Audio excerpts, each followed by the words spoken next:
Midnight is about to finish what TBC started. We're getting some Legion lore in Midnight, guys. That's right. It looks like some Legion shit's going to be made available, or lore-wise made available, in Midnight. Who knows what it's about? Looks like Bellular does. So let's jump straight into this video and see how Midnight is going to finish out TBC's lore for us. Here we go. Midnight's coming, but what if I told you that the Burning Legion are massing on 100,000 worlds preparing to invade Azeroth? What if I told you that Dramatic exiles from across the Great Dark have actually been found, and that the expansion's final zone has got Storm in the name and will even go there and fight a Great Devourer? You see, you could think I'm talking about the Burning Crusade in so many ways, but I'm not talking about Netherstorm. I'm talking about Voidstorm, and I'm talking about Midnight. Because I think if there's one thing this saga is doing well enough, it's trying to wrap up our earliest unfinished business and set things up for the future. I mean, think about it. The War Within continued Vanilla's Titan discoveries. The last Titan is bringing us back to Northrend, just like Wrath of the Lich King. And in the middle, we've got Midnight. It's almost no surprise then that this expansion is finishing what the Burning Crusade started. Interesting. It certainly won't be big in 12.0, but... Interesting concept that this World Soul Saga is finishing out the 3 main expansions of WoW, right? So you could say the War Within was kind of a wrap-up of some vanilla WoW, right? We've kind of got some origin stories of Azeroth and all this, where did everybody come from and all that, you know, all that kind of shit going down. That was the War Within. Now the next expansion after Vanilla WoW was TBC, and we're going to wrap up TBC in Midnight. And then you got the final of the original trifecta, the Wrath of the Lich King, which should be wrapped up with the Last Titan, right? Because we're going back to Northrend, all that shit. So I guess that's how they've laid it out here. We're going to get a closing of the original trifecta of lore. Hopefully also a little bit of a fixing of what Shadowlands did to Wrath of the Lich King lore, because that was absurd. Legion are back. We've actually found Draenei who are turning away from the light, and a decades-long threat of the Void is finally here. So, strap in, because today we're about to blast off into the Great Dark Beyond, and you are going to learn loads of lore that you haven't actually heard before, because some of it is from the novel Blood Ties. And in Blood Ties... I haven't read this yet. I am excited to get into it. Is Blizzard going to fix the pre-patch event? Look, we've gotten into it this morning, all the patch notes and everything. Yes, they are planning on fixing the pre-patch event. They don't plan on leaving it broken.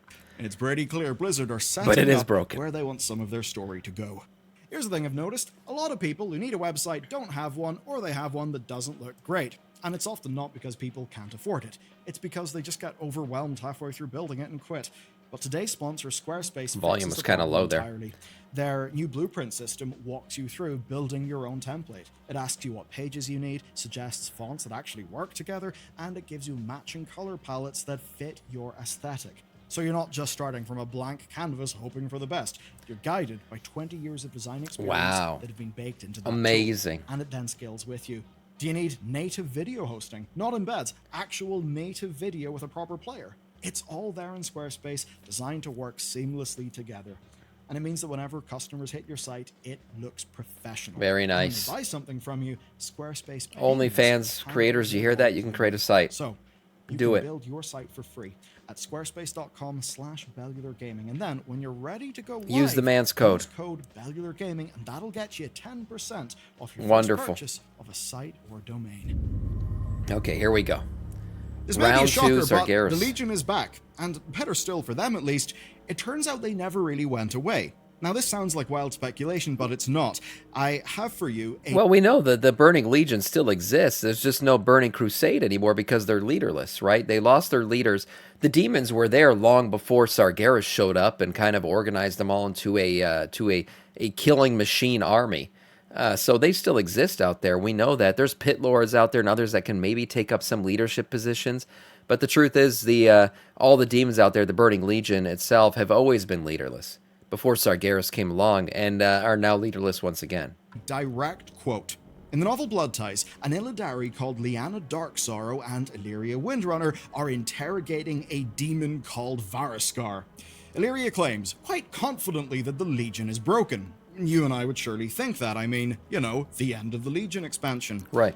But Variskar smiles through the torture and tells them this. The Legion may have lost its leaders, but the Grand Army of the Light has lost its purpose. While the Lightforged lick their wounds on your pitiful planet, 100,000 Legion worlds rally our forces. Did you really think you could hide forever? You've led us right to... But before she can finish, Illyria and our Illidari decide to kill her. What? Are you serious? Oh, the bitch is revealing some big lore, and you're just going to slice her throat? What the hell? I mean, this is some PMS bullshit. I don't know what to say. Why would you kill her while you're interrogating her? Jesus Christ. But the rest of the book's narrative needs to calm down, tell man. us what their last word was supposed to be. And that word is, of course, Azeroth. And that's because the Legion once again are looking for our planet, and with their connection to the whole world broken, they can't get a portal open.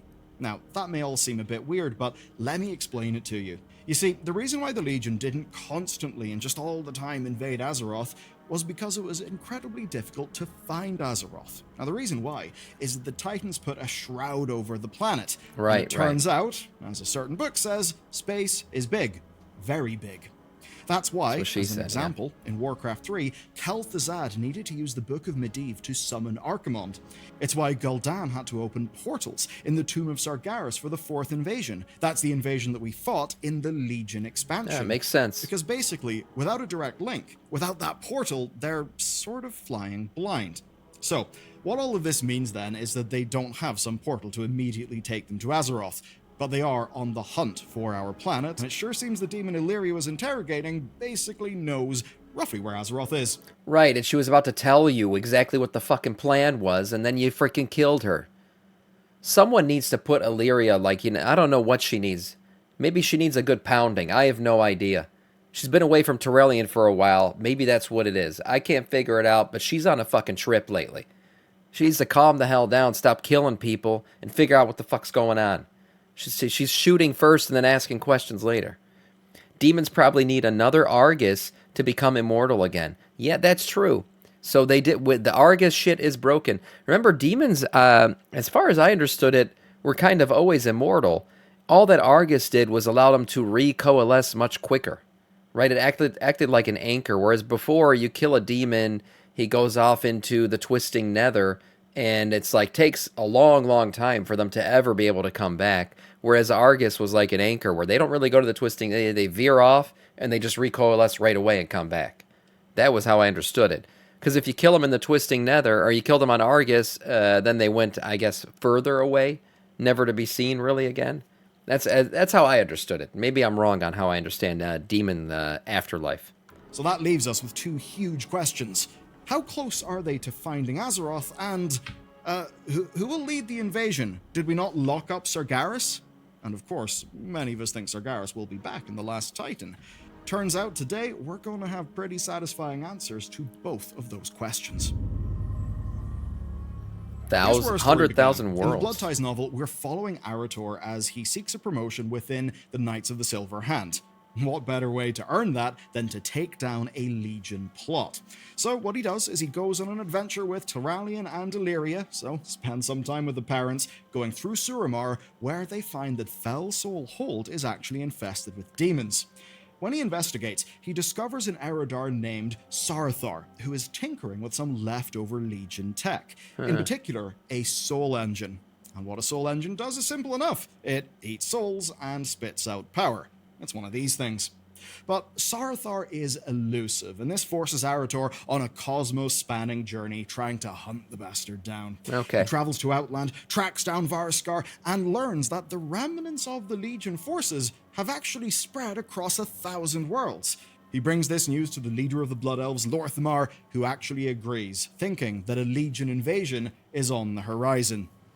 Now, I'm fairly sure you might be thinking to yourself right now, I thought the twisting nether was only possible because of Argus. Without a kill a demon equals a dead demon. No, I believe the twisting nether existed. It was just that Argus acted as an anchor between the twisting nether and our reality, which allowed again them to coalesce and come back much quicker.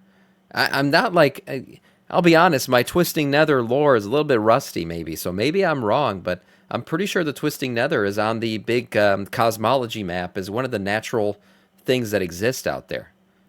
So, I don't know. Someone else can explain it if they know it better. Now, the Legion returning? Surely that's complete nonsense. Surely Blizzard are just pulling this out of their ass because they need something to happen in the game. We dealt with them in the Legion expansion. It has always been there, yeah. Though. Okay. So what we did in Legion was we decapitated their crusade. We took out their leadership, right? Right. Sargeras ends up imprisoned. Archimonde and Kil'jaeden are both gone. But obviously the Legion spanned thousands of worlds. It had millions of demons. They were all just out there. It's not like we then led some grand crusade to purge the whole cosmos of demons. That didn't happen. It's always been left that the demons just don't have their old leader. And of course, the idea of the demons having a big leader is kind of funny. And a part of the point of the Burning Legion, and what makes them truly a great threat, is that Sargeras, this big, ordered being, one of the Titans, was basically able to whip them into shape and use them in pursuit of his goal. Right. I think one of the reasons why Sargeras selected the demons was their kind of immortality, their ability to regenerate and come back, right? He's got a never-ending army. And I think the whole thing about Argus was it allowed that regeneration to happen much quicker in our realm. That was how it worked. Come, servant. We have a realm to destroy. X-Ronic, thank you for the follow, man. Welcome to our Scourge. So that was like one of their main attributes that he liked about him was, I got an army that'll always regenerate. The regeneration takes a long time. Let me use this World Soul Anchor to make the regeneration happen here on Argus every time, so I can always know where my army's regenerating, which led to a quicker regeneration, and then the army's more infinite and always coming back. That's how it all worked. I'm pretty sure. He is currently out of the picture, but the demons are still there, and they're just waiting for someone strong enough to somehow unite them, or at least get them all going in a similar direction. And that is Argus was basically a bridge. He led Lyria to slay Varskar, specifically because Varskar was a rival for leadership. And in the end, it's revealed that he intended to use the Fell Soul Soul Engine to make that connection to 100,000 other worlds and kick off another invasion. Oh. So it is a high-stakes plot. And you can find out how this plot specifically wraps up by going and reading the novel. But the big news here for today's video is it means the Legion are back. They're looking for Azeroth, which is hardly a surprise, and they're currently having a bit of a civil war to decide who is going to be leading them. Right. Or, at the very least, these two demons are fighting.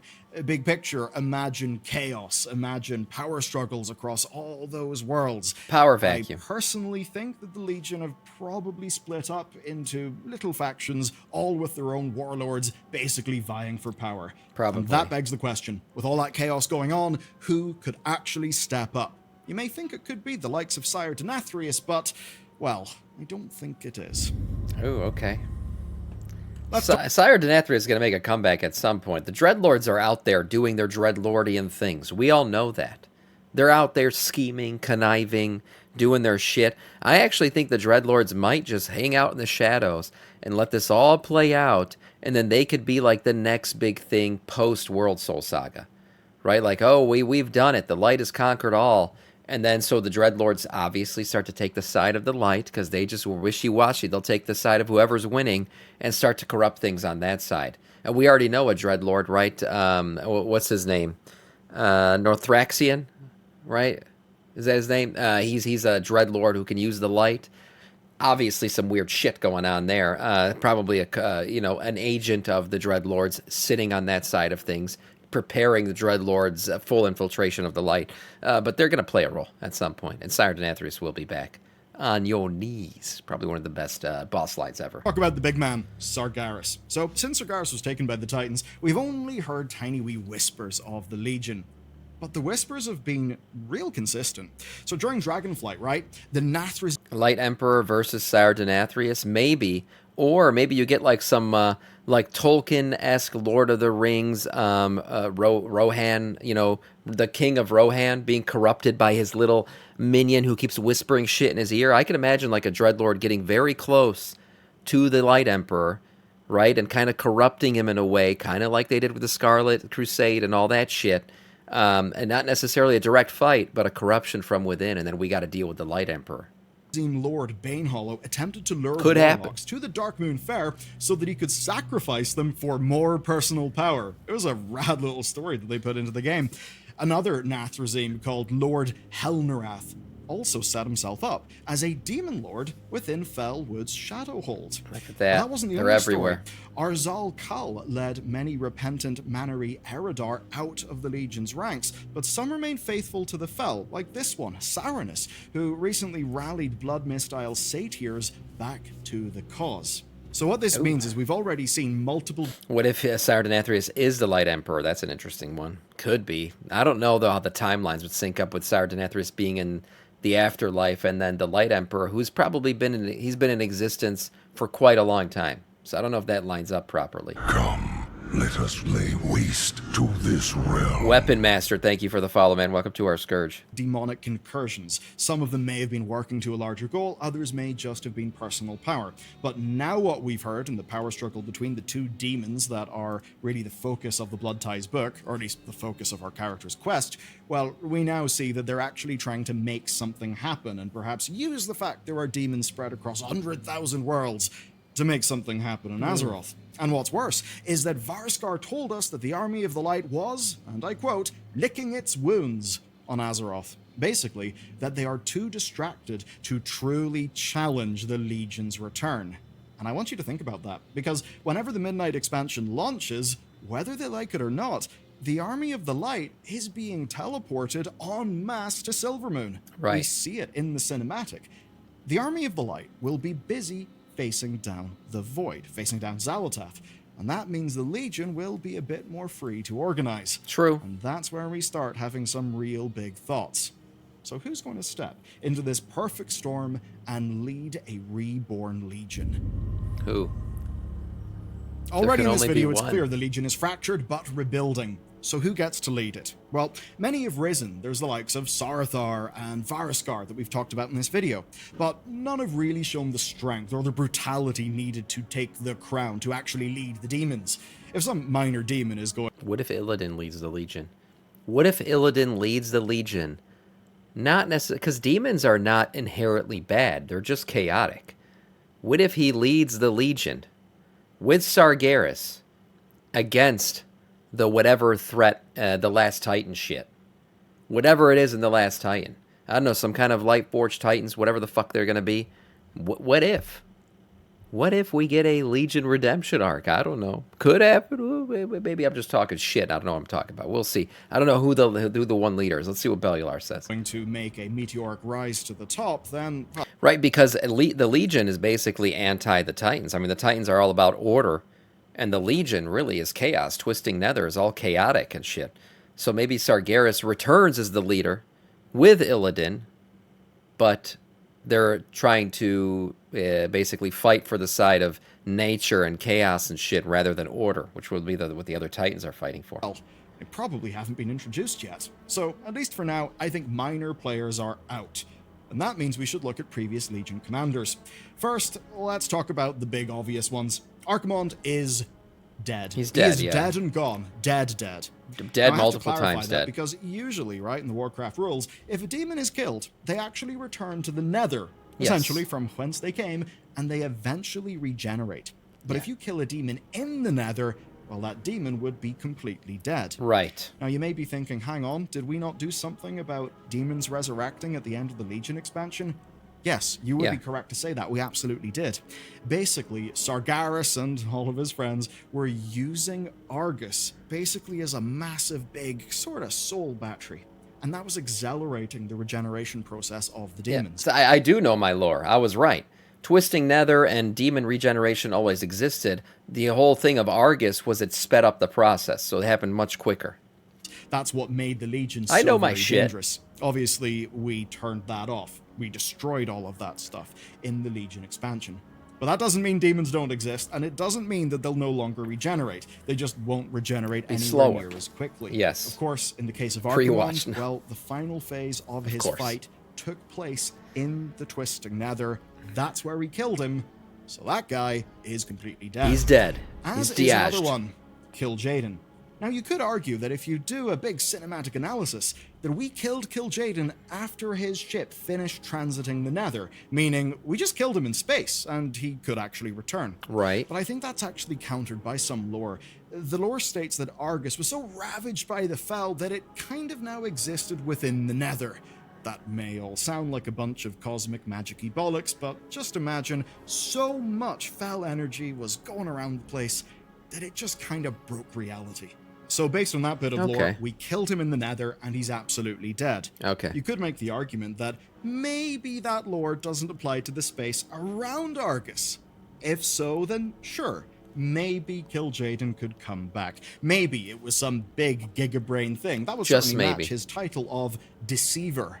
But honestly, I don't really think people He didn't would die, buy. he got disenchanted. Now, there's another figure. One I think some people would buy. One I think a lot of people are quite literally gagging for. And it is our friend, Sire Denathrius. So, in the Shadowlands, we discovered that Sire Denathrius was the master and creator of the Nathrezim, also known as the Dreadlords. They had served as the Legion's spies and assassins, and it basically seemed that, in reality, they were serving Big Daddy D. Or at least that's the case for many of the ones. Big Daddy D. I like that. That's a good name. That we've met along the way. You could then say, who would be better placed for an internal Legion coup than someone like Sire Denathrius? Well, he could lead the Legion, sure. But I think that with the ongoing effort to fold Shadowlands back into recognizable Warcraft, which basically means recognizable Warcraft takes precedence and Shadowlands makes sense within its context, rather than the other. Remember, Archimonde and Kil'jaeden were not true demons. Does the resurrection work on them? Some kind of, like, Fel infusion shit happened to them.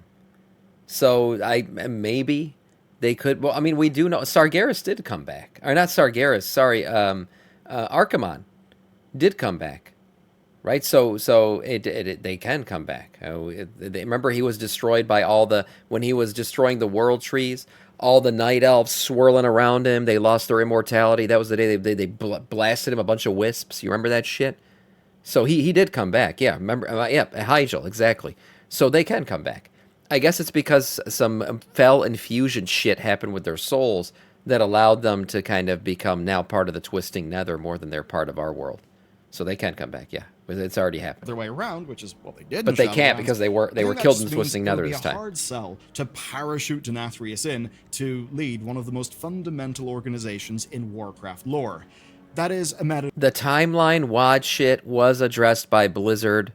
It's weird, but it was our Archimonde. It's messed up. I agree. Everybody thought that. Everyone was like, oh, well, that's not our Archimonde. Then Blizzard came out and said, no, actually, it was our Archimonde traveling to that timeline. It's some broken shit. Look, let's be honest. WoD lore, it's got a bit funky. It got a bit fucked, okay? But Blizzard already confirmed that was, in fact, ours. That was our Archimonde that we killed. Castle Nathria was an S-tier raid. It was. Decision. It's one around how they want to build their secondary world, but it's one that I would consider to be smart, and I imagine that's the way they'll take things. And this leaves only one major candidate for leadership. And really, it should have been obvious from the beginning, because with the return of the Titans in The Last Titan, we're almost guaranteed Sargeras. to see the true Lord of the Legion return. And that's because he is a Titan. Yeah, now everyone's going to say pre-watched for sure. I swear to you, I literally just came to this logical conclusion. I was like, it's got to be Sargeras returning with Illidan. They're going to lead the Legion, right? That's what's going to happen. Yep, now everyone's going to say I pre-watched the video. Great, yeah, pre-watched. There it is. Obviously, I'm talking about Sargeras. Unbelievable. Think about it this way. Is it just a coincidence that we're hearing about the Legion's return during an arc that could, and probably will, bring the character of Sargeras back? I don't think that's a coincidence. So here's the lore on it. In The War Within, it was made very clear to us that the Titans aren't really what their propaganda machine made them out to be. They're rather more indifferent architects and engineers who could have easily just seen us as failed tools, ready to be thrown away and wiped out. Right. And that's not a new thing in the lore. We literally saw that in the Algalon encounter in Wrath of the Lich King in 2009. Yeah. All that means is that from our perspective, they can be enemies. They can even be villains. it has been the case. We've had very similar goals, fighting away the various baddies who have also wanted to come and take Azeroth. And that's why they left us alive, is we've really done the Titans' bidding, right? Like originally, as we were Titan creations, right? So we were made of rock, just like the Earthen were. We had Stony Boy dicks running around doing whatever the fuck the Titans told us. And then we were gifted the curse of flesh, and I call it the gift of flesh, right? From the old gods. We got fleshy cocks now running around doing whatever we want because we have free will. And the Titans could have at that point just wiped us out. But even though we had free will, we were kind of doing what the Titans wanted, right? We were getting rid of old gods, ridding the world of corruption, cleansing the world of anything that could affect Azeroth in a negative way. We thought the Titans were good guys, so we were kind of serving them in a way. So they left us alive all this time. I mean, Algalon literally said it, the re-origination chamber. They could have just wiped us out, cleansed the surface of Azeroth of everything. But they didn't, because we were still doing what they wanted us to do. Now that's about to change in the last Titan. Right now we're going to start, after we finish off the Void, we're going to become their enemy, because then our gaze will turn to them and be like, wait a minute, you guys are fucked up too. Maybe we should take care of your ass. And now we're going to finally be against the Titans. But then, in Midnight, what we see is the true threat of the Void Devourer becoming real. Basically, Xal'atath has become the power that Sargeras feared, a void entity powerful enough to consume reality. And if there's a few dots unconnected there for you, basically in the very, very, very deep lore, right? Sargeras sees that the Void is kind of consuming these planets, and he essentially turns into the biggest of Black Pill Doomers. He just is kind of like, okay, the Void does appear to be completely invincible. It's going to consume and twist all life in the universe. Ergo, I'll just go and destroy all life in the universe. That way, the Void won't be able to do anything. It's a bit of an insane plan, but you gotta remember, he just spent like hundreds of thousands, maybe millions of years constantly fighting an endless torrent of demons. I think it's fair to say he actually just got a bit depressed.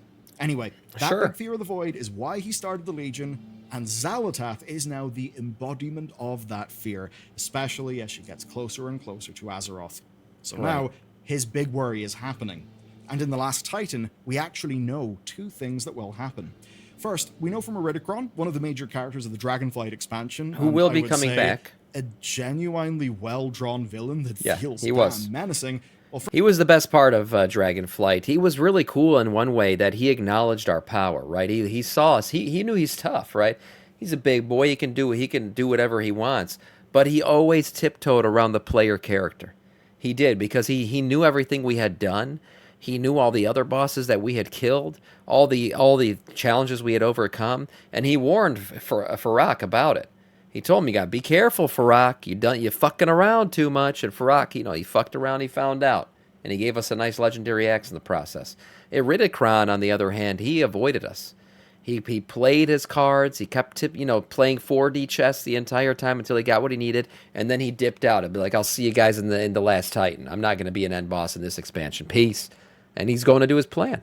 He was a well-written character. I'm excited to see what he ends up doing. From him, we know that the Titans will return to take what they think is theirs, Azeroth.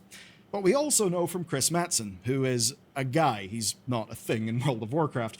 And at BlizzCon, he said, "We're going to get a resolution to the sword stuck in Silithus." That sword is Sargeras' sword. So, put the Titans turning maybe a... Does Sargeras come back and show that he has the ultimate pull-out game and pull his own sword out of Azeroth? I think so. Little villainous, or at least some of the Titans. I don't think they'll just turn into simple enemies. I think they'll probably have some sort of internal divide. But take them being a problem, the true threat of the Void, and the sword sitting there, I think it's rather clear Sargeras must return to the setting. Yep. What then? I mean, with the Titans becoming antagonists, are people wondering if Sargeras is going to have a change of heart? An Illidan-style redemption arc? What if he even becomes a good guy? Wouldn't that be wild? Yeah, it would. I really don't think they'll do that. I don't think he'll become a good guy. I just think we're going to have a common enemy, right? He's fucked up his siblings before. He beat the shit out of all the Titans once. He probably wants to do it again, and we're going to help him do it this time. Common enemy. Even Iridikron, common enemy. Remember, his enemy is the Titans, too.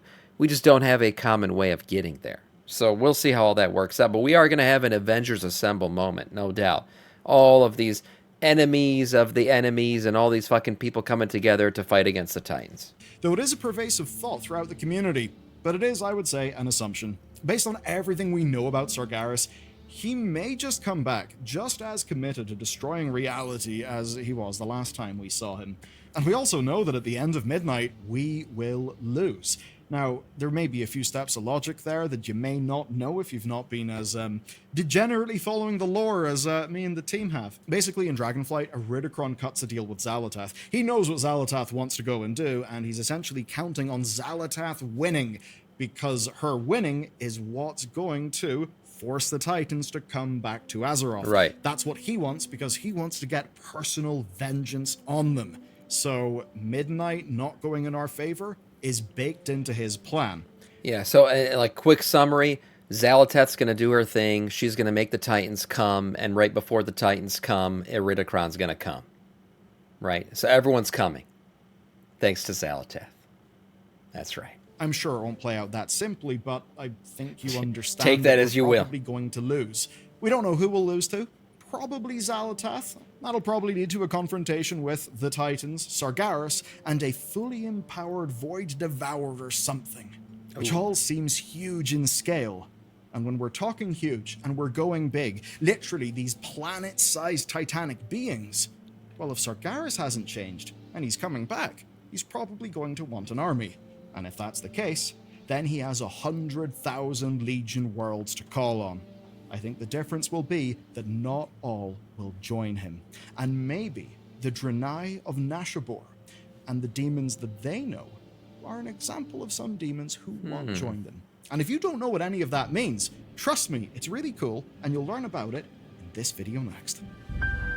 There it is. Yeah, interesting lore. Everybody's coming back, boys. Going to be a big crescendo at the end. We got the Burning Legion coming back, Sargeras, Illidan, Iridikron. It's going to be a good old family reunion, and the Titans, of course, at the end of all this. We'll see how it all plays out, but all this stuff about the Legion, I'm excited for it. I think it'll be cool. I think it's a nice little comeback story and kind of a rehash of Burning Crusade lore, which we all enjoyed, of course. A nice video here from Valular.